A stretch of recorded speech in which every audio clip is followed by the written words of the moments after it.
तर आजच्या व्हिडिओमध्ये मी तुम्हाला सांगणार आहे इंस्टाग्रामवरच्या एका साध्या व्हिडिओमुळे माझा बंद झालेला बिझनेस पुन्हा कसा सुरू झाला। नमस्कार मंडळी, मी चैताली पालकर, स्वागत आहे तुमचं आपल्या यूट्यूब चॅनलवर। आजच्या व्हिडिओमध्ये मी तुम्हाला सांगणार आहे माझा स्मॉल बिझनेस मी कसा सुरू केला, मध्ये काही महिने मी गॅप का घेतला होता आणि कोणत्या व्हिडिओमुळे माझा बिझनेस पुन्हा सुरू झाला। त्यामुळे व्हिडिओ शेवटपर्यंत नक्की बघा। गेल्या वर्षी जुलै महिन्यामध्ये मी माझा स्मॉल बिझनेस सुरू केला होता। सुरुवातीला मी 5 किलो थालीपीठ भाजणी बनवली। माझ्या फ्रेंड्स आणि फॅमिली सर्कलमध्ये सगळ्यांना 200-200 ग्रॅमचे मी पाऊच दिले होते थालीपीठ भाजणीचे। अशा पद्धतीने मी पाऊच बनवले होते, पण सुरुवातीला मी हे स्टिकर नव्हते बनवले कारण त्यावेळेस माझं फूड लायसन्सचं रजिस्ट्रेशन नव्हतं झालं। जेव्हा रजिस्ट्रेशन झालं तेव्हा मी हे स्टिकर बनवून घेतले होते, पण हे स्टिकर आत्ता बनवलेत नवीन। जुने जे स्टिकर आधी बनवले होते ते संपलेत आता। असे 200 ग्रॅमचे पाऊच बनवून मी फ्रेंड्स फॅमिली सर्कलमध्ये दिले होते सॅम्पल। काही जणांनी पैसे देऊन घेतले आणि काही जणांनी रिपीट ऑर्डर सुद्धा दिल्या होत्या। आणि सुरुवातीला मी अशी पॅकेजिंग वापरत होती। आता मी इंस्टाग्रामवर व्हिडिओ अपलोड करते, तर तुम्ही पॅकेजिंग बघू शकता। पॅकेजिंग मी आता बदलली आहे, स्टँड अप पाऊच वापरते कारण शिपिंगमध्ये प्रॉडक्ट डॅमेज नको व्हायला, कारण हे पातळ पाऊच फुटू शकतात। मी एक कुरिअर पाठवलं होतं, माझ्या बहिणीलाच पाठवलं होतं, तर ते पाऊच फुटलं होतं। तिला मी असंच पॅकेटमध्ये 1 किलो थालीपीठ भाजणी पाठवली होती। मोठं पाऊच होतं असं 1 किलोचं। आता मी असे स्टँड अप पाऊच वापरते थालीपीठ भाजणीसाठी। सुरुवातीला मी हा वजन काटा आणला होता, तोच वजन काटा मी अजून वापरते। आणि फूड लायसन्स काढलं होतं, त्यानंतर मी हे स्टिकर बनवले होते। फूड लायसन्स रजिस्ट्रेशन नंबर याच्यावर टाकावा लागतो स्टिकरवर, आणि बिझनेससाठी वेगळा नंबर आहे। आणि स्टिकरवर MRP आणि तारीख टाकण्यासाठी हे स्टॅम्प आणले होते।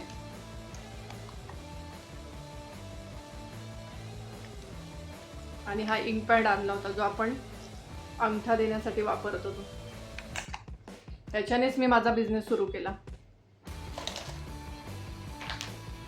सुरुवातीला मी फक्त थालीपीठ भाजणी बनवली होती आणि त्यानंतर गणेशोत्सवादरम्यान बेसन लाडू बनवले होते। बेसन लाडूसाठी मला चांगला रिस्पॉन्स मिळाला। थालीपीठ भाजणीपेक्षा जास्त चांगला रिस्पॉन्स मला बेसन लाडूमध्ये मिळाला होता गणेशोत्सवादरम्यान। त्यात मला थोडा प्रॉफिट पण झाला होता। थालीपीठ भाजणीचा बिझनेस सुरू केला तेव्हा सुरुवातीला मोबाईल होता, तो मोबाईल फुटला। त्यानंतर कॉन्टॅक्टसाठी ऑप्शन पण नव्हतं माझ्याकडे मोबाईल फुटल्यामुळे। गणेशोत्सवाच्या दिवशीच बेसन लाडू मी किराणा दुकानात जाऊन सॅम्पल ठेवून आली होती। फक्त 2 बॉक्स ठेवले होते एक दुकानामध्ये, असे 3 दुकानात ठेवले होते। 5 बॉक्स घेऊन गेली होती 11-11 लाडूचे।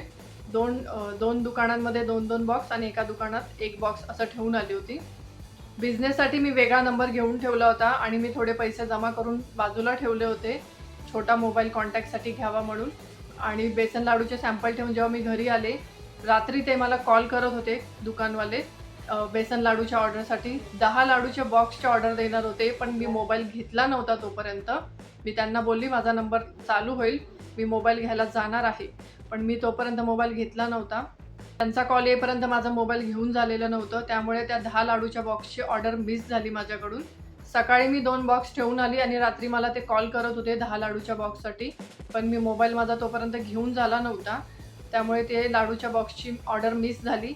आणि मी रात्री जाऊन मोबाईल घेऊन आले। दुसऱ्या दिवशी मला जेव्हा कॉल आला तेव्हा मला कळलं की ती ऑर्डर मिस झाली आहे। आणि दुसऱ्या दिवशी त्यांचा फोन आला की अजून लाडूचे बॉक्स पाहिजे। 6 लाडूचे बॉक्सची त्यांनी मला ऑर्डर दिली दुसऱ्या दिवशी। त्यानंतर त्यांनी मला 10 बॉक्स लाडूची ऑर्डर दिली होती। त्यानंतर थोडा प्रॉफिट झाला तेव्हा मी हा मोबाईल घेतला होता कॉन्टॅक्टसाठी। आत्ता हा मोबाईल मी बिझनेससाठीच वापरते, कॉलिंगसाठी। व्हॉट्सअप बिझनेस माझा दुसऱ्या मोबाईलमध्ये चालू आहे। तुम्हाला सुद्धा ऑर्डर करायचं असेल थालीपीठ भाजणी तर मला नक्की मेसेज करा। त्यानंतर दिवाळीमध्ये मी चकली भाजणी बनवली होती। चकली भाजणीला एवढा रिस्पॉन्स नाही मिळाला कारण 1 महिन्यापूर्वी माझे सासरे वारले होते। चकली भाजणीचं प्रोडक्शन खूप उशिरा झालं होतं आणि प्रोडक्शन झाल्यानंतर मी किराणा दुकानात सॅम्पल घेऊन गेली चकली भाजणीचं। अर्धा किलोचे मी पॅकेट बनवले होते, पण एकाही किराणा दुकानात घेतलं नव्हतं कारण त्यांच्याकडे 40 किलो 50 किलो एवढा स्टॉक त्यांनी भरून ठेवला होता। तर माझ्या चुलत सासूबाईंनी मदत केली, त्यांच्या ओळखीतल्या लोकांना आणि नातेवाईकांना सांगून चकली भाजणी विकायला मदत केली। माझ्या जावेने सुद्धा मदत केली, ती टीचर आहे, तिने सुद्धा हेल्प केली तिच्या फ्रेंड सर्कलला सांगून। आणि माझ्या सासूबाईंनी सुद्धा नातेवाईकांना आणि आजूबाजूला शेजाऱ्यांना सांगून चकली भाजणी विकायला मदत केली होती। तर असं करून जवळजवळ 7-8 किलो चकली भाजणी सेल झाली।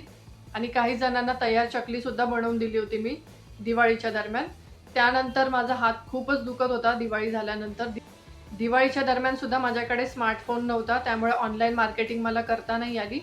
दिवाळीनंतर मी हा बिझनेस बंद केला होता, कारण माझा हात खूप दुखत होता. डॉक्टरांनी सुद्धा आराम करायला सांगितलं होतं आणि त्यानंतर मला सुद्धा इच्छा नव्हती होत सुरू करावं म्हणून. दिवाळीनंतर मी साधा अँड्रॉइड मोबाईल विकत घेतला. खूप महागातला नव्हता घेतला, पण विचार करून घेतला होता की हा मोबाईल आपल्याला कामासाठीच वापरायचा आहे. पण बिझनेस सुरू करणार असा विचार नव्हता केला मी. मी स्वतःवर काम करायला सुरुवात केली. मी माझं कम्युनिकेशन इम्प्रूव्ह करत होती, कॉन्फिडन्स बिल्ड करण्याचा प्रयत्न करत होती आणि इंग्लिश प्रॅक्टिस करत होती. इंग्लिश प्रॅक्टिसचे व्हिडिओ मी Instagramवरती रील म्हणून अपलोड करत होती. Everyone and good morning. I am Chaitali and right now I am at the park for my morning walk. And look at the place is very peaceful today. Here a small Lord Shiva temple here. Very peaceful and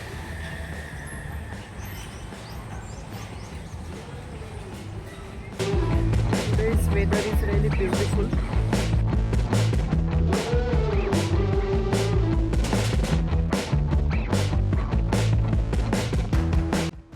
तर अशा पद्धतीने मी घरातली कामं करताना camera on करून ठेवायची, कॅमेराची सवय करण्यासाठी.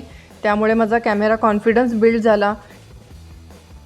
कॅमेरामध्ये बघून बोलायची सुद्धा सवय झाली त्यानंतर मला आणि इंग्लिश इम्प्रूव्हसुद्धा करत होते, कारण माझं सुद्धा इंग्लिश एवढं चांगलं नाही आहे. माझंसुद्धा शिक्षण मराठी शाळेमध्येच झालेलं आहे. त्यामुळे मला नेहमी वाटायचं मी माझं इंग्लिशसुद्धा इम्प्रूव्ह करायला पाहिजे. माझ्यामध्ये एकच भावना होती की मी सतत शिकत राहायला पाहिजे, कारण आताच्या काळामध्ये सतत स्किल शिकत राहणं खूप गरजेचं आहे. एका गोष्टीवर डिपेंडेंट राहून नाही चालणार.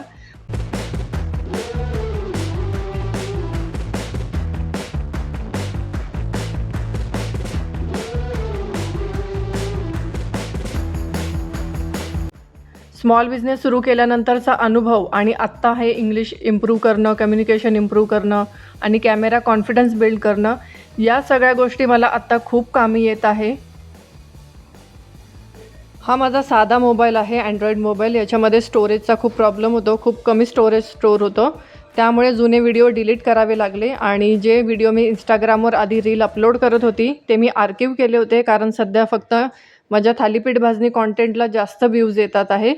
त्यामुळे मी ते काही व्हिडिओ डाउनलोड करून घेतले आणि ते व्हिडिओ मी या व्हिडिओमध्ये वापरले तुम्हाला दाखवण्यासाठी की मी सुद्धा खूप प्रॅक्टिस केली. त्यानंतर मी इथपर्यंत पोहोचली आहे आणि एका दिवसात आपल्याला कुठलीच गोष्ट मिळत नाही.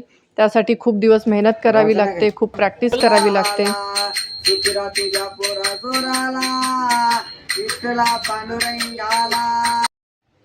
एक ऑर्डर कंप्लीट केल्यानंतर मला पुन्हा दुसरी ऑर्डर मिळाली, म्हणून आज मला खूप छान वाटत होतं.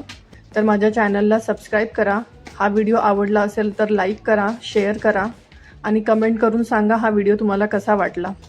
आणि तुम्हाला जर थालीपीठ भाजणी ऑर्डर करायची असेल तर माझ्या इन्स्टा पेजवर जा, मला DM करा.